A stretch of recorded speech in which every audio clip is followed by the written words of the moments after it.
how do we start to play a much bigger game? And I think it starts by expanding your notion of what is wealth. And we tend to think of money as wealth, as one expression of what wealth, and it is. It's not that, oh, there's something evil about that.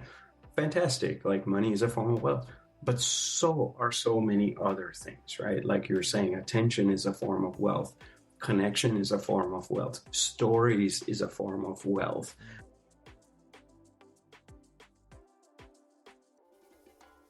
Hello, and welcome to the Conspiracy of Goodness podcast, where you'll hear conversations that bring you one aha moment after another. There is an enormous wave of goodness and progress well underway in the world, one that almost no one knows enough about yet. It is so well hidden by the negative noise that I'm calling that wave a conspiracy of goodness. And if you're listening to this podcast, you're probably a part of that wave. You're probably a remarkable and important giver and helper and doer in your circles.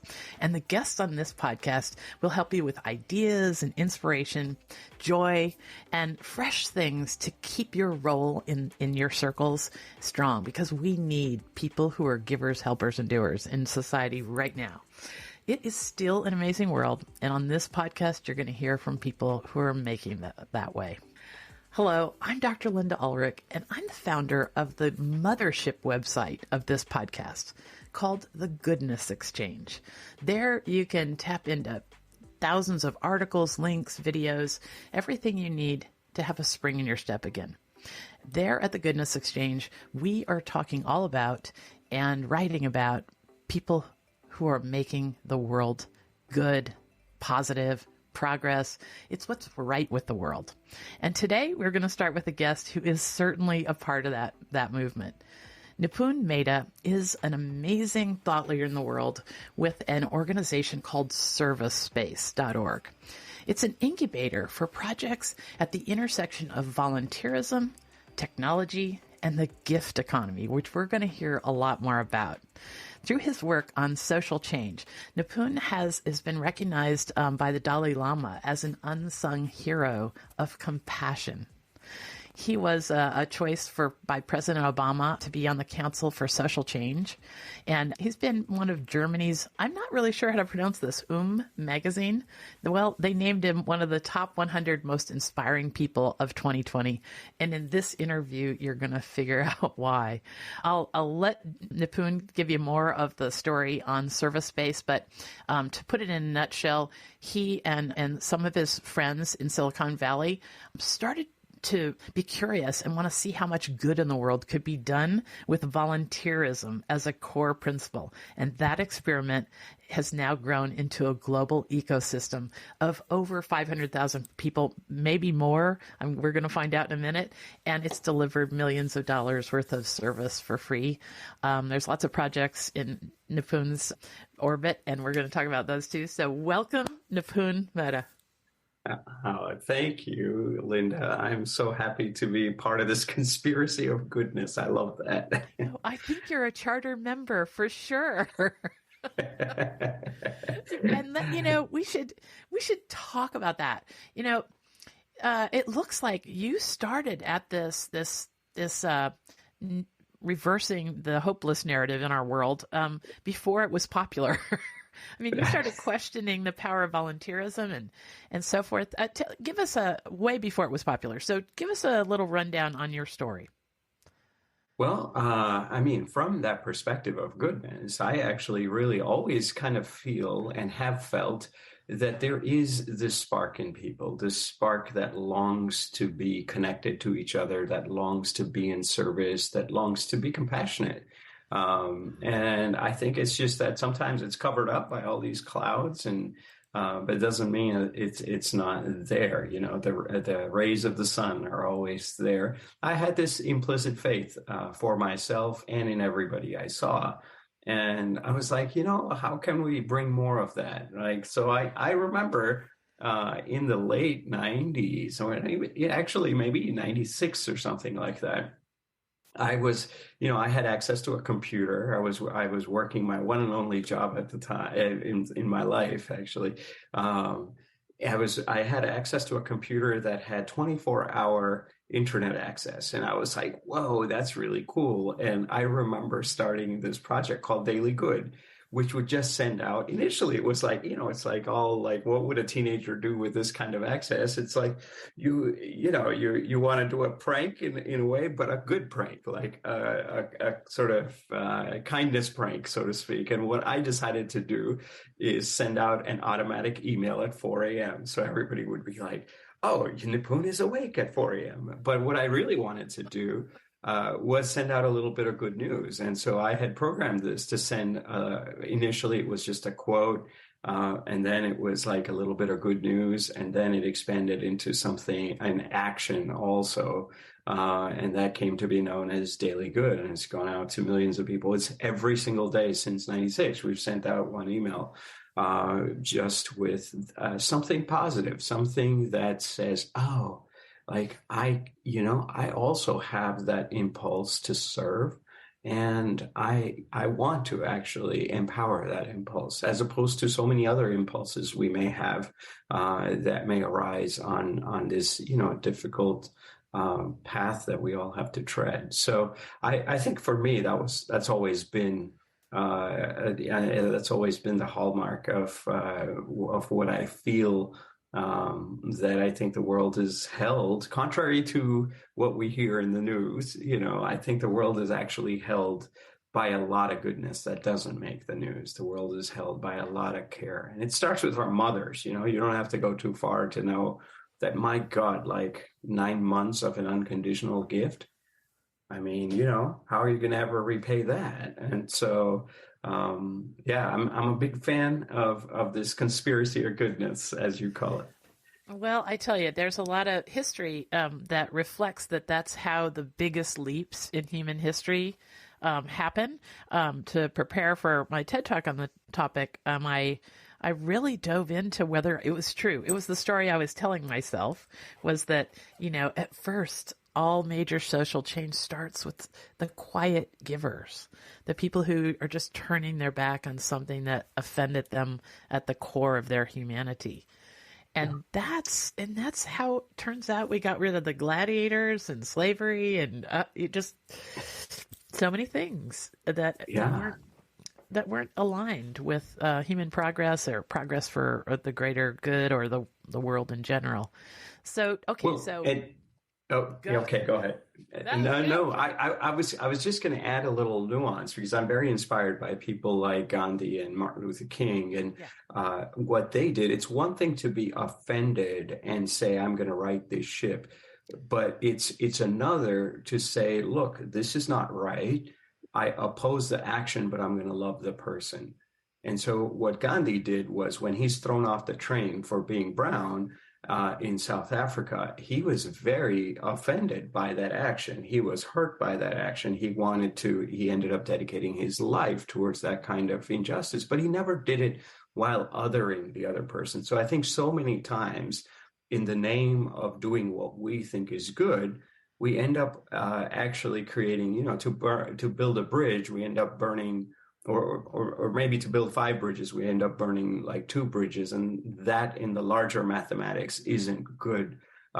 It isn't a good ledger, right? Like, we can do better, and I think what people like Gandhi and Martin Luther King Jr. and you can even modern Mandela, Dalai Lama, like all these folks, what they really stand for is to say, I'm not going to create an enemy while resisting a certain kind of action, that underneath that action, there is a lot of goodness, and I may resist the action, but I love the person.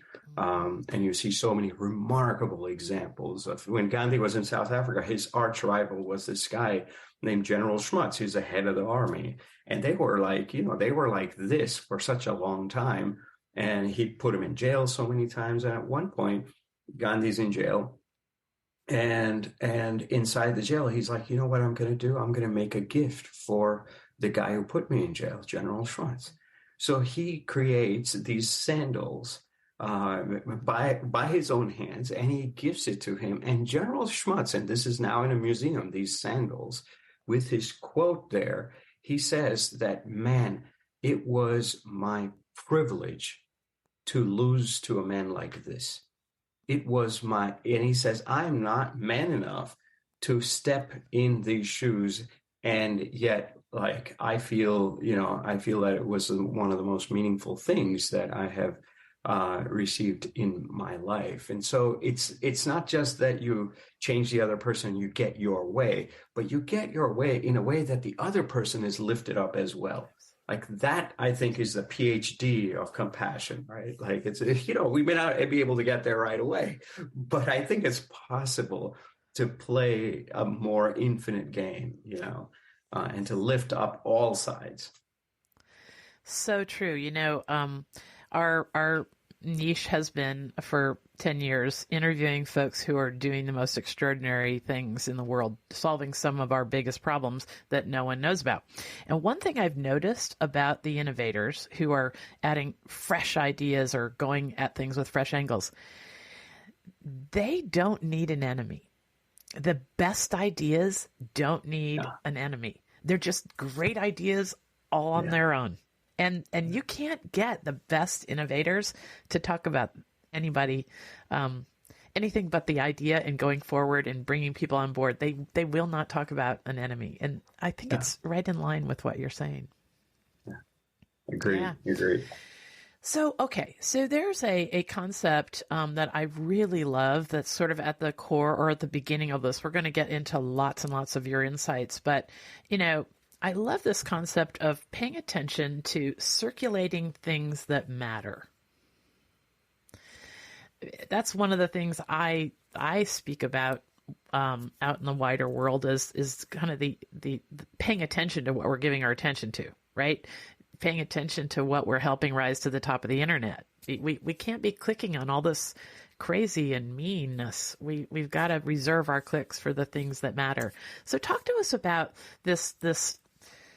this shift from kind of a consumption to a contribution mentality, because I think that's where you're going there with that circulating things that matter. Yeah, no, and I think there's this notion of multiple forms of wealth, right? I mean, I think there is this. So there are things that matter, but we have created such a narrow funnel of what matters. So you have to be really the top of the class. You have to be looking a certain way. You have to be rich. You have to be powerful. You have to be famous before you can create change. I mean, that's the typical narrative. And even if we're not fully bought into that narrative, we always feel that, if I had more of this, I could create more good in the world. But the problem is not that, right? The problem is precisely this want for more, which is actually what creates all this separation and all this inequality and all this hierarchy. And so instead of saying, I want to scale my idea up to the biggest, guess what? Even if you get there, like if you're on the cover of some major magazine, what does that mean? That means everyone else is not on that cover, right? So how do we start to play a much bigger game? And I think it starts by expanding your notion of what is wealth. And we tend to think of money as wealth, as one expression of what wealth, and it is. It's not that, there's something evil about that. Fantastic. Like money is a form of wealth, but so are so many other things, right? Like you're saying, attention is a form of wealth. Connection is a form of wealth. Stories is a form of wealth. And we do so much to circulate money. We do so much to circulate this narrative that more power means you are more of an agent of change, that more fame means you're more of an agent of change. But we actually do very little to circulate so many other expressions of wealth, right? We have markets for money. We have so many, stocks are being traded, and you have derivatives, and you have derivatives of derivatives and all this stuff. And like, why don't we do that with our time capital, right? Like we're all giving time. And when we do that, like, how do we circulate? So I think this question of like, there is this goodness impulse, and that goodness impulse translates into some action, but that action is usually validated by the market. So if someone is doing good and tending to the animals that like are passing by their backyard, like my wife, she loves to feed the squirrels that come. They come to her and eat food from her hands, you know. And you tend to look at that and you say, oh, well, that's not Nobel worthy because that's not going to, you know, be in the news and that's not going to scale all this stuff. And I'm not so sure that you know, it's as simple as that. If all of the world is deeply interconnected, that small act of feeding the squirrel actually changes the calculus of the entire world. And you may not be at the center of it, but you're creating this ripple effect, and that's just as meaningful as somebody in, you know, in centralized power or with a certain kind of authority or wealth or whatever. If they're creating some change and that gets measured and that scales up, I think that's great too. It's not that it's not great, but it's not any better than doing a small act of love. So to me, a lot of this comes down to realizing that there are many forms of wealth. And as Rumi might say, there are many ways to kneel and kiss the ground, that there are many ways to be of service, and all of them should be valued. Mm-hmm. Yeah, sometimes I get the feeling that folks feel like if they can't make a home run for someone, if they can't do something big, that the small things don't matter. But maybe it's the small things that matter the most. Yeah. Because we can do more of them. Yeah, like Mother Teresa said, you can do no big things, only small things with great love. And I think that's totally true. Like I haven't talked to any leaders in the world that are like, look, yeah, everything I do is like just big. No, man, at the end of the day, we're all brushing our teeth, you know. At the end of the day, we're all breathing. At the end of the day, we all have to engage with strangers. And how are you going to engage? How are you going to engage with everything that you end up doing? Do you have that joy? Do you feel connected?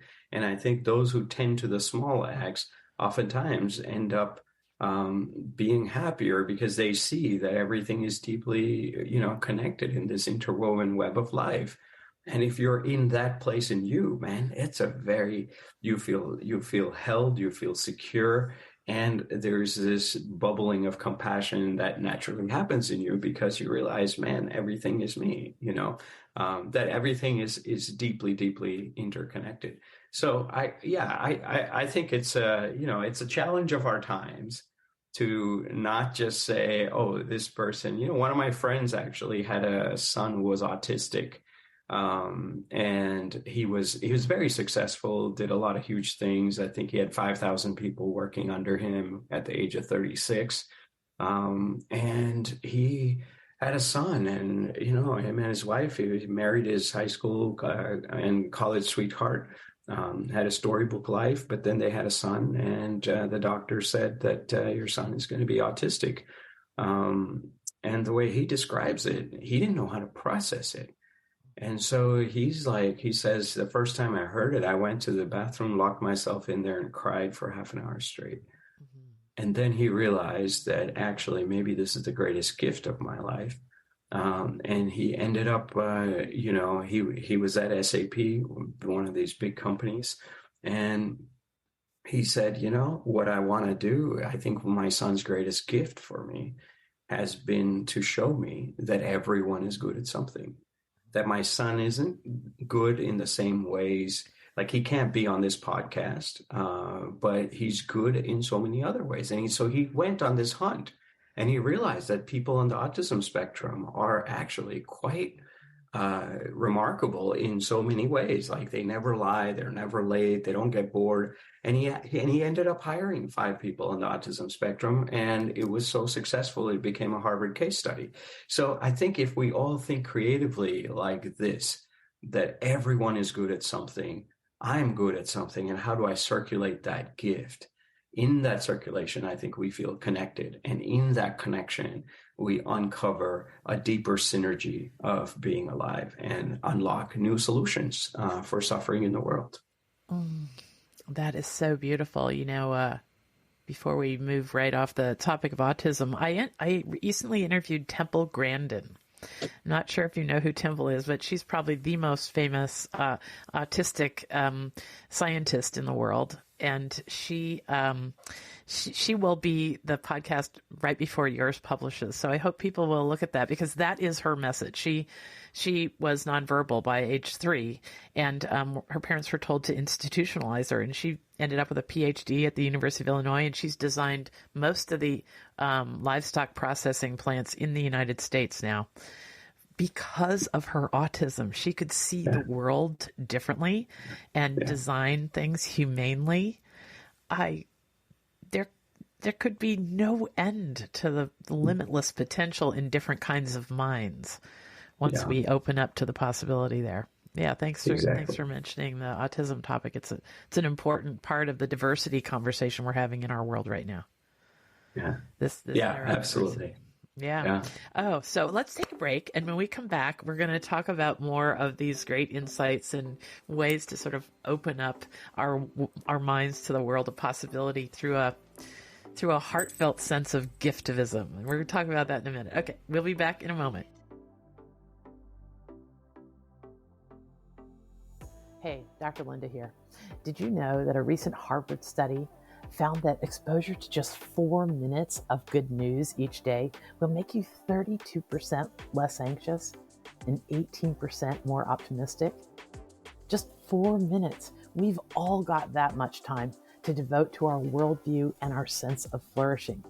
Yes, if you make a habit of learning about just one piece of remarkably good news each day, you can be the one in your circles with fresh insights, ideas, and a sense of strength.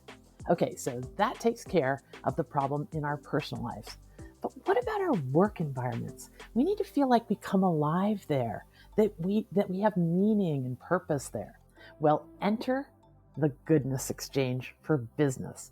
For companies that want to create optimistic and values-driven work cultures, our content can give you a way to turn aspirational ideas like positivity into a concrete way of being in the workplace. In fact, employee retention and attraction may depend on your company's ability to nurture a tone of innovation, interesting collaborations, and possibility. And most importantly, the Goodness Exchange can meaningfully elevate your company's wellness efforts and benefits packages, because your work culture can be offering employees something new, peace of mind, and that sense of flourishing I mentioned before, where employees' well-being isn't just a perk. It's the way we care about the individuals in our workplaces. So if you'd like to chat about infusing your culture with a tone of celebration, about goodness and progress, we'd love to chat. Contact our CEO, Liesl. Her email address is info@goodnessexchange.com. Thanks. Okay, we're back. Thanks for joining us on the Conspiracy of Goodness podcast. We're chatting with Nipun Mehta. He's the founder of an amazing organization called Service Space. Now, we haven't gone too far down that rabbit hole yet, but that organization that started so many years ago as a good news email that Nipun sent out has now blossomed into things like the Daily Good and Awaken Circles and Karuna News and Karma Kitchen and on and on. Before we go too far, talk to us about this spectrum of projects that you essentially ran an experiment to see how volunteerism could make the world go round. Tell us about some of these projects. We started by building websites for nonprofits in 1999. That's when we formally started. But, these things you can go back, like we were doing the Daily Good email, like a couple of years before that. And you can go all the way back to your birth, it all is like kind of one giant story. But I think in 1999, four of us ended up going to a homeless shelter, and we said, oh, how can we help? And we ended up building them a website. This was 1999. At that time, people didn't know what websites were. They were just coming out. And our sort of intention and the impulse in our heart was that we wanted to give. We wanted to practice generosity. I think generosity, kindness, compassion, they're like muscles. Science tells us this now. that the more you flex these muscles, the more capacity you have. And so at that, we intuitively knew this. We felt this, and we said, we want to practice, kindness. We want to practice compassion. And so it flowed out into the world through acts of service. Now, we didn't know how we were going to serve, but we went to a homeless shelter and we said, okay, well, we have these skills to maybe make websites. We're young 20-something-year-olds. And so we ended up building a website, but it felt so right. It felt so wonderful to give. And it was no strings attached, no brands, no money, nothing. We just one way love. And as we did that, as you know, as anyone who has done anything in that spirit knows, that you feel like you're the biggest beneficiary of that, right? You're like, yeah, maybe we built a website, and yeah, maybe it helped you, and all these things happen. But man, we feel like we lucked out. And so then we started building more, and more than that, we told other people that, hey, I think we've run across this gold mine. It's called the human heart, and it's activated through small acts of service. And people were like, okay, and it's not like some sage on the stage telling you that. It's like an everyday young kid that doesn't have life figured out saying, hey, man, this is cool stuff. And so, the thousands of people started coming and saying, yeah. And people actually wrote media stories at the time saying, look at these crazy people, man. They could be making money doing this. Because at that time, building websites, you could easily have made a lot of money. And people were charging a lot. And so, but we were like, for us, our return is coming from nature. Like, we weren't funded by the markets. We were funded by the endowment of what it means to be human. Like, we are getting this wellspring of deep satisfaction. And then we started thinking about it. We're like, man, I think everyone is wired like this.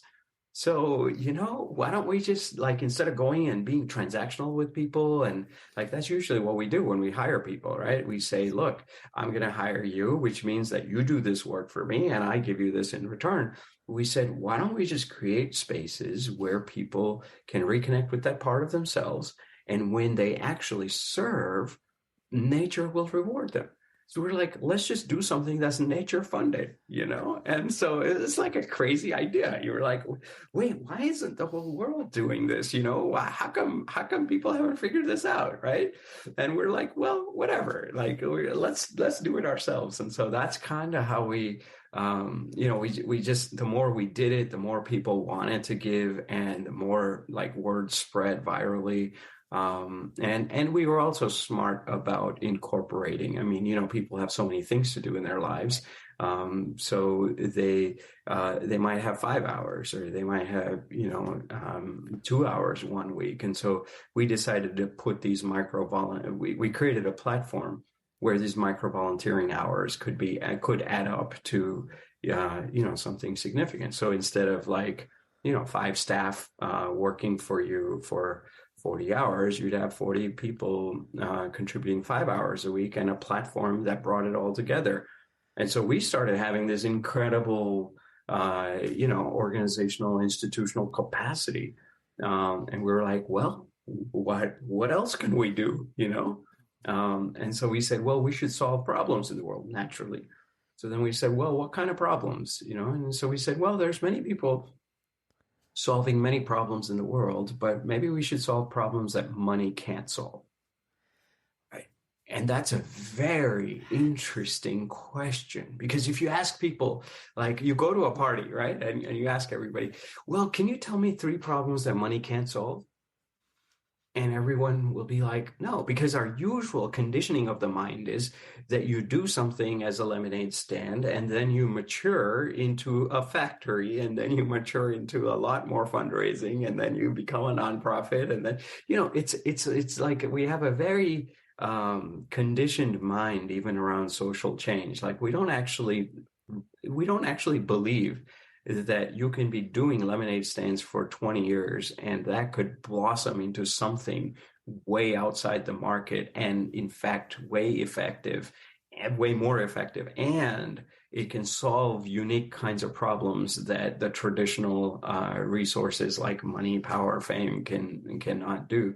So we weren't asking all these questions. We were just like, okay, well, let's try it. And so we started solving problems that money couldn't solve, and it ended up that there's a lot of problems. Like even why do we have a lack of good news in the world? Because what is that line they use? Like, if it bleeds, it leads kind of thing, like bad news sells. Yeah.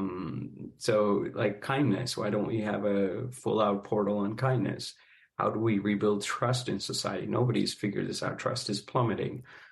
So there's so many things that money is not really great at solving. And we had this nature funded ecosystem. And so we were like, okay, well, let's go out and do this. And we started doing it, and it just regenerated by its own accord. Without any of this, typical sort of limitations that come in.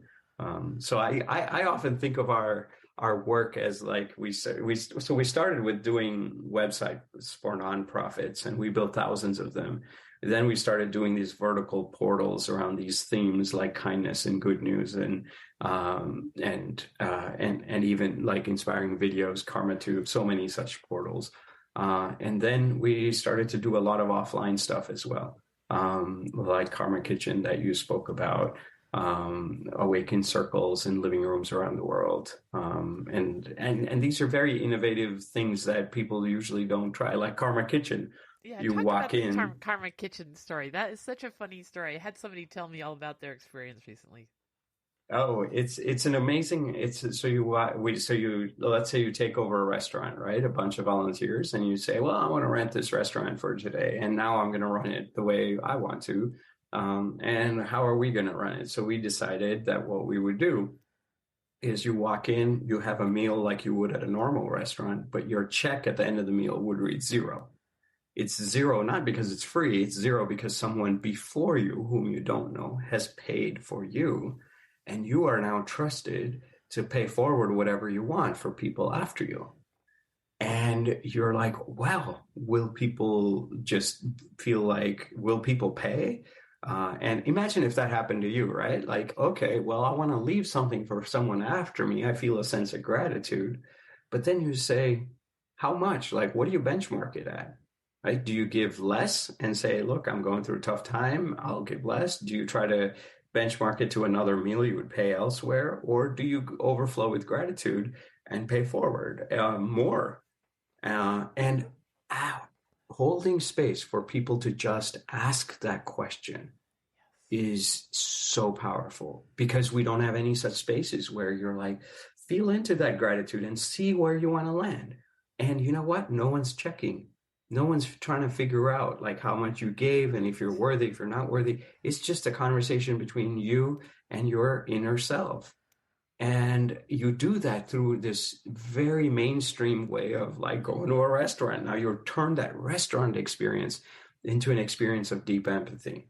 And where would that go? And it just, we were the top rated Yelp restaurant in Berkeley for a couple of years when we were doing this. We did it for, I think, 7 years in Berkeley.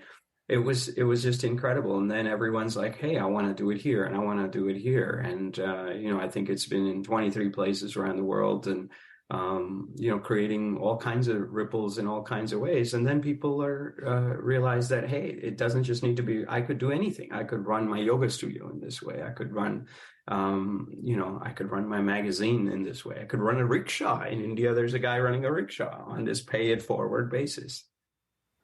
Well, I have to tell you a very quick story about that, because it is about the ripple effect. What you just said is so important. We are big dental practice. My husband and I are both dentists, I mentioned, and we have this very cool 1850 property that has a big yard in the middle of a quaint, charming Vermont town. Big yard. So we started having a community yard sale every spring, and people just came out of the woodwork and brought whatever they could, and we would give all the profit to the battered women's shelter. So the very first year we learned something very important. For thousands of items, we were running around trying to put price stickers on them and so forth. I mean, it was a yard sale. And so I happened to hear a story about the Karma Kitchen. And on day 2 of that very first yard sale, I ran around and I just said, let's take all these stickers off. Let's just tell people it's to benefit the battered women and children's shelter, and say, pay what you can. Yeah. Well, people were so amazingly generous. The day before, we were dickering with people over a quarter or 50 cents for something. And then once we put this in, everybody was like giving us $5 for things we would have put 50 cents on. Exactly. Well, and you can take it up another level too. So at the base level, it's transaction, right? I have my money, you are offering me something, and I'm going to be fighting with you over that transaction. Then you go to like, well, pay whatever you can. But I think paying forward for somebody you don't know is even a subtler difference, because pay what you can is still about me. Pay forward is, oh my God, like this person coming, sitting on this table after me, and I'll never know them. And so you're sort of like, am I capable of valuing something for which I have no immediate feedback loop? And it actually expands your sense of I. It expands your sense of I to include those before you for whom you feel gratitude, and those after you for whom you're paying forward. And that expansion is actually incredibly potent. And anyone who experiences that feels so grateful. They're like, I want to go in. I mean, we had a guy come in with like, he had tattoos and all this stuff on him, and he kind of walks in and he does this, and he looks at the menu and he just starts crying. And we're like, what's going on? And he says, I used to steal from this place growing up, from this very restaurant, like, more than 20 years ago. And now to be held like this. And he has this whole meal. And at the end of the meal, he says, you have to give me a chance to give. Can I do dishes for everybody? I'll just be in the back. I won't tell anybody. I'll just like work, and I just want to serve because I want to be a part of that. Because right now I feel this expansion of my sense of I. I feel like all the difficult things I've gone through in life have made me who I am. And I feel like I want to care for those who come after me. And this expansion of who I am is just priceless. And so I honor that, and I want to give to support that, right? And so I think there's a natural impulse, if we really deeply create spaces for this pay forward, and be a good steward. And we can do that with everything in 1,000 different ways, as opposed to being transactional, as opposed to saying, what am I getting? How much can I afford? How much is this worth to me? Are you giving me enough? Like, those are very exhausting heuristics in our mind, So how does reciprocity work in here? Because we hear so much about reciprocity, almost nobody calls it that, because I'm not even sure. Some days I'm not even sure I know what reciprocity means, but it means this impulse to exchange, give and take, right? Yeah. Talk to me about how reciprocity works in this equation. Well, so I would say I kind of see reciprocity working in 3 different ways, right? So at one level, there is direct reciprocity. So I do something and I get something in return, even if it's intangible. Like, I do this and I'm feeling good about it, so I'm going to do it, and that's a direct reciprocity. And this ends up being very transactional. Then you have slightly broader circles of care where you start to go into indirect reciprocity. Right? Like, I do something for my mom does something for my brother does something for my dad will do something for me, right? So it's like a circle where everyone is taking care of each other. But still, that has its limitations. So indirect reciprocity will still be like, well, this is a circle of bald people. And guess what? If you have hair on your head, you are not a part of the circle. So you kind of create an in circle and an out circle. And so there is indirect reciprocity much stronger than direct reciprocity, but then there is infinite reciprocity. And I think what you see with the example of, say, people like Gandhi, who were operating with that mindset of infinite reciprocity, that I could use violence and create and get to my mission a lot quicker. But you know what? I actually I want to be a rising tide that lifts all boats across all time. And you can only do that through compassion. And so I think there's a sense of infinite reciprocity. And I think that's the most powerful position we can be within ourselves. It needs a certain kind of inner stability to operate from that space.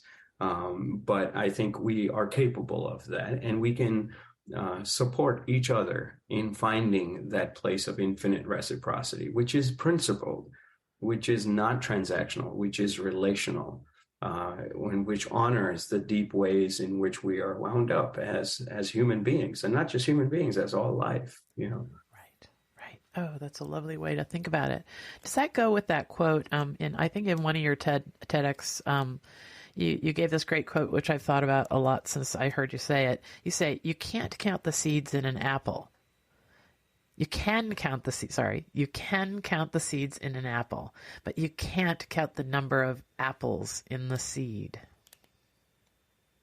Yeah, I love that quote, and it's like at your people would say when I growing up now a little less after service space has kind of established itself, but early on doing the work of doing all these different projects, and people would be like, this is cute, but like, how long is it going to last, and what difference is it going to make in the world? You're planting seeds, and I mean, it's people appreciate it, but it's like a lemonade stand, you go to a lemonade stand and you appreciate the kids. You're like, they're cute, but then like, call me when you grow up, and I think our approach was that maybe they'll call me when they get burnt out and depressed and be like, can I volunteer at the lemonade stand? And that's sort of what has happened. And I think there's something, to that notion of planting seeds and not knowing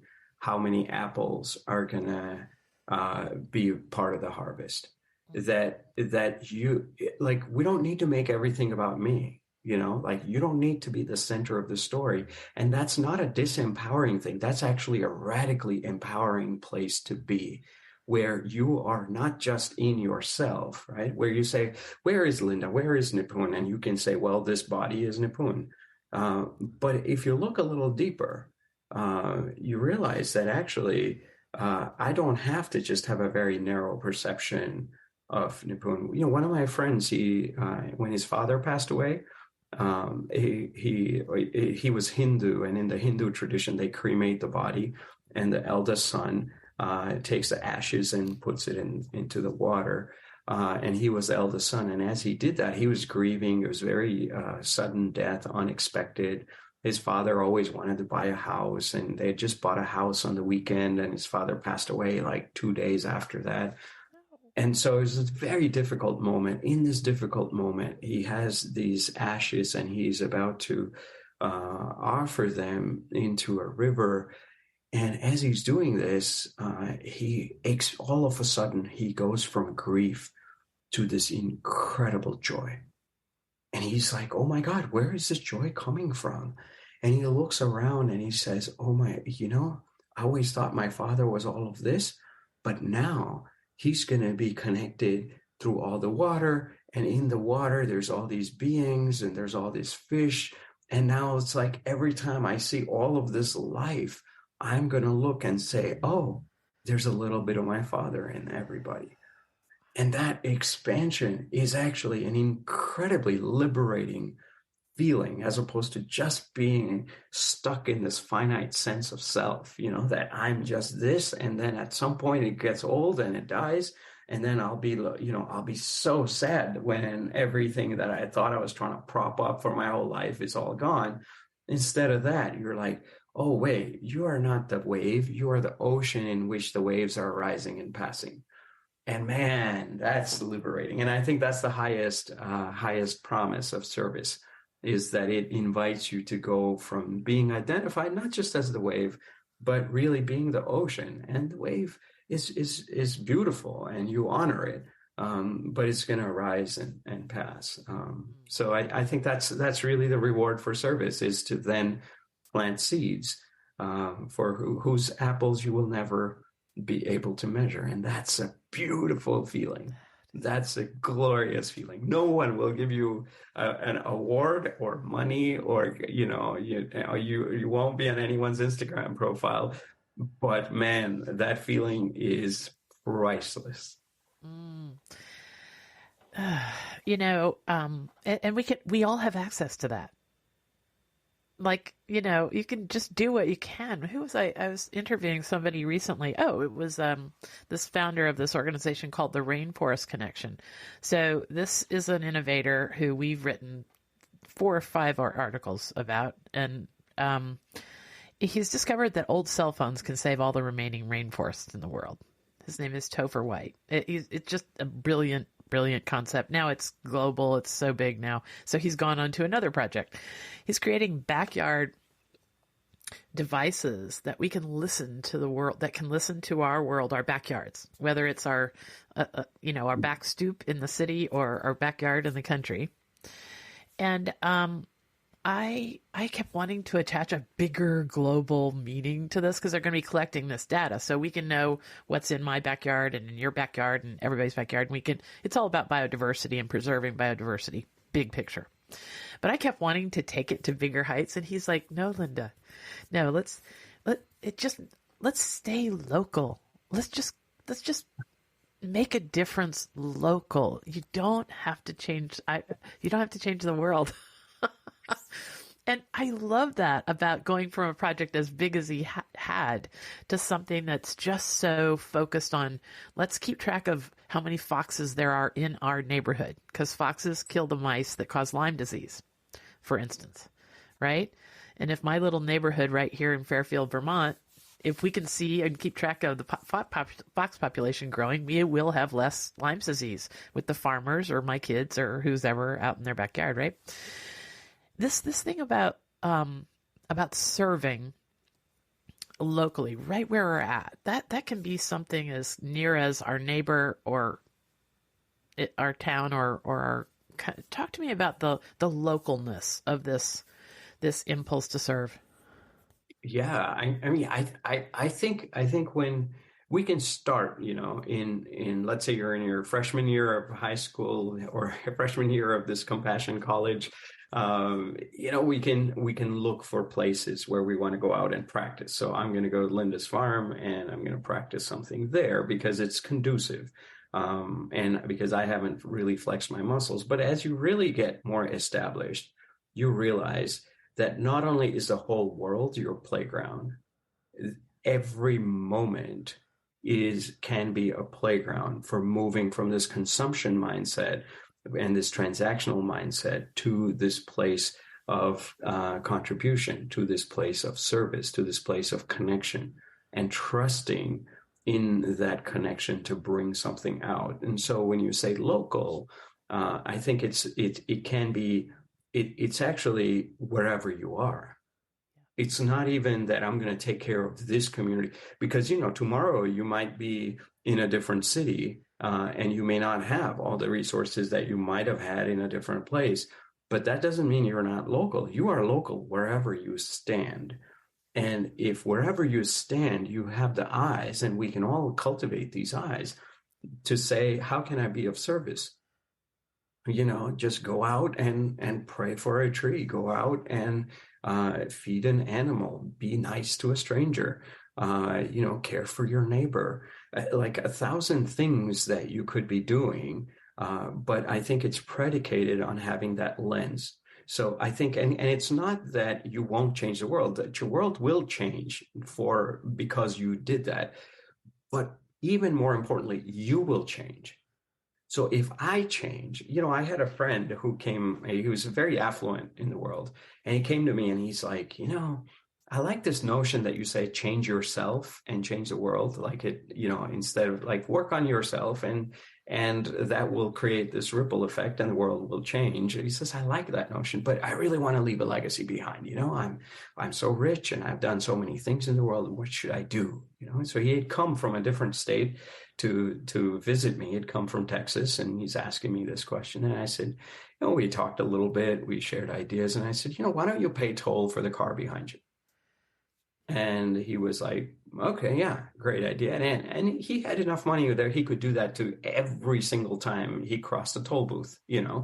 And he's like, and we talked a little bit about it. And then he's like, I said, yeah, why don't you do that? And he says, okay, I will. But really, what should I do? And I said, you should pay the toll for people behind you. He's like, okay, yeah, I will. But what should I do? And I was like, wait, I'm telling you what to do. And he's like, no. Like, what should I really do? As if like doing that small act wasn't significant. But what he's undermining in that process is that when he pays toll for the car behind him, who will never even be able to say thank you, he is changing the eyes through which he's looking at the world. And if you keep continuously changing the eyes, you are going to be different for the rest of eternity. And everyone you touch, everyone, all the things that you encounter, you will see them in a different way. And so on one side, you can say, well, I have changed 1,000 backyards. Sure, that has its value, but I have changed the eyes through which I look at the world. Yes. I will be a different Nipun for every single person that I will meet in my life. My God, think of all the potential that could get unlocked through all of that. So I think there's something to serving the world on the outside, but there's also something incredibly significant about changing the eyes that you are carrying in your relationship to the world around you. So I would say hyper-local, even more than just your physical neighborhood, like you're inhabiting your deepest self in your body, right? Yeah. Yeah, the other thing I have to throw out there is that one thing he learned that he shared with me is that you can't, and I don't think we should judge. That's the first thing we got to get rid of is this impulse to judge the impact we're having. Since we're all running around with goals and goal setting and all that. But he said, you just will never, he was giving me a little bit of a pep talk, and he goes, you will never know the indirect goodness and progress that your one act of something small will spawn, right? Yeah. So things go out with the ripple effect in such lovely ways that we will never know. And that enough, the mystery of that for me made me smile and makes me smile every time I think about it. Totally. And I think it reminds me of this quote by Rachel Naomi Remen, which I really love. And she says, I think as you get rooted in the ripple effect, you get rooted in a different, you still serve, but you serve from a different place. And Rachel's quote really describes this well. She says, when you help, you see life as weak. When you fix, you see life as broken. But when you serve, you see life as a co-creative whole.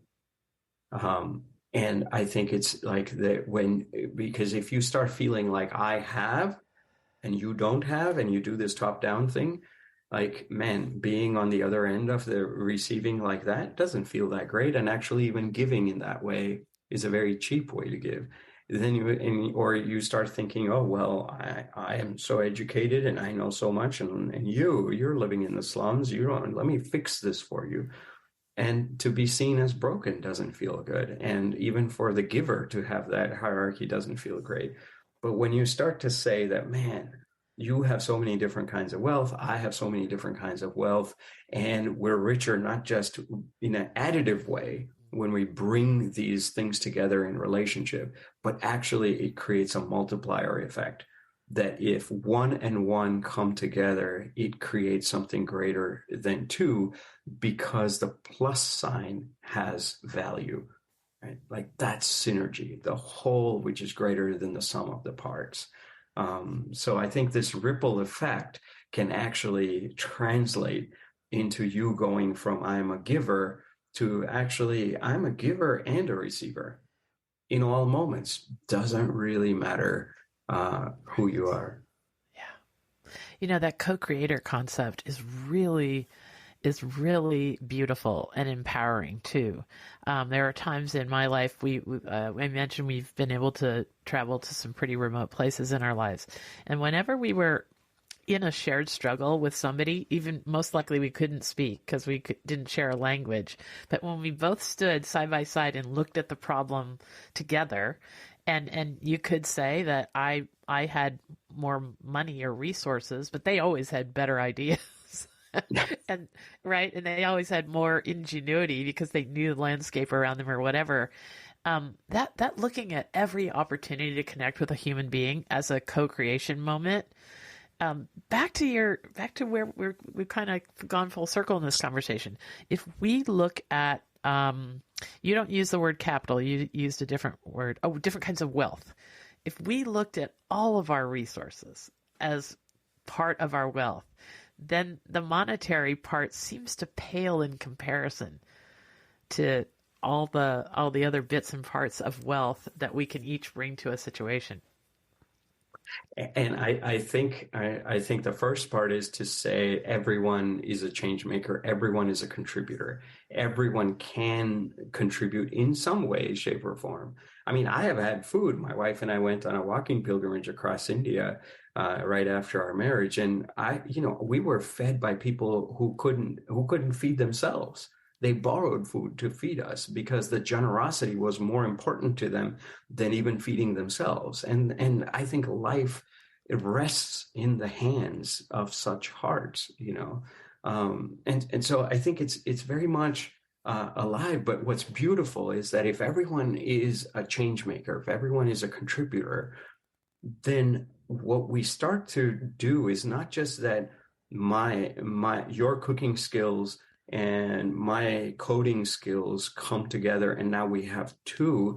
It's actually even more. It's like when hydrogen and oxygen come together, they actually create a whole new property called water, which neither hydrogen nor oxygen had. So when I'm circulating my gifts and you're circulating your gifts and those come together, there is this synergy that happens. And I sometimes just think of it as grace because it feels like complete magic, right? When these two hearts connect or 1,000 hearts connect in this sacred way, it unlocks an entire new potential. And this gives me tremendous hope for all life that, yes, we have compounding catastrophes that, our world is facing right now. And you're like, well, what are these small acts going to do when the whole fire, the whole forest is burning? These small acts, you're adding your little drop of water. What is that going to do?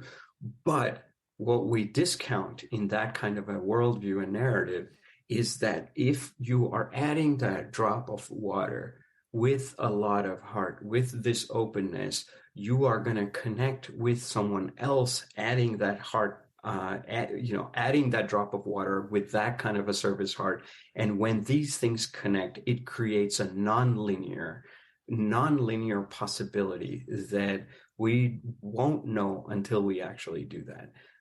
And so for me, it's yes, the world is burning. There is a lot of suffering that we are facing, but there are also a lot of people responding with compassion. And when these compassionate acts come together, they will create, it won't just be hydrogen and oxygen, it will birth an entire new possibility called water, which will then nourish the many fires. And I operate with that kind of trust in this deep field of our shared humanity. So I tend to, acknowledge the burning world and feel for it. Oftentimes I'm in tears just whenever I even see a homeless person on the streets. So many of us have that kind of empathy.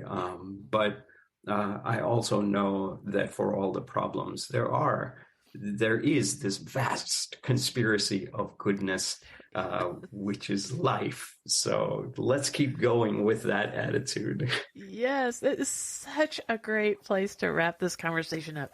And I just have to tell people there is a conspiracy of goodness happening right now. It's everywhere. It's all around you.